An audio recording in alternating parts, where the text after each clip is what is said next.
అండి.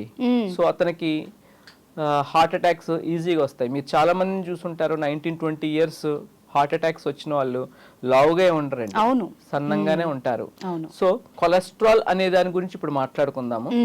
సో మన అందరికీ తెలుసు ఎల్డిఎల్ కొలెస్ట్రాల్ అంటే ఏమిటి, హెచ్డిఎల్ కొలెస్ట్రాల్ అంటే ఏమిటి.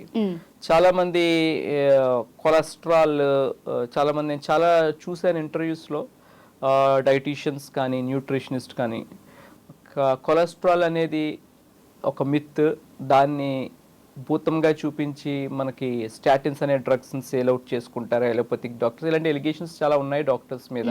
So now today I want to clear everything అండి. The first point is heart అటాక్కి రావడానికి కారణం కొలెస్ట్రాలే. ఎందుకంటే రక్తనాళాల్లో కొలెస్ట్రాల్ అక్యుములేట్ అయ్యి దాన్ని ఎథ్రోమాటస్ ప్లాక్ అంటారు.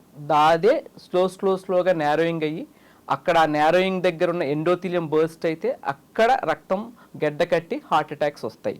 ఒకవేళ హార్ట్ అటాక్స్ లేని పక్షంలో ఒక 80% నేరోయింగ్ 90% నేరోయింగ్ అయ్యే కూడా ఆ అక్యుములేషన్ అనేది ఎథ్రోమాటస్ ప్లాక్ అంటే లైపిడ్ అక్యుములేషన్ అండి. సో క్లియర్లీ హైపర్ కొలెస్ట్రాలిమియా అనేది చాలా చాలా చాలా ఇంపార్టెంట్ రోల్ ప్లే చేస్తుంది హార్ట్ అటాక్స్లో కానీ, సిఏడి అంటే కొరోనరీ ఆర్టరీ డిసీజ్ కానీ.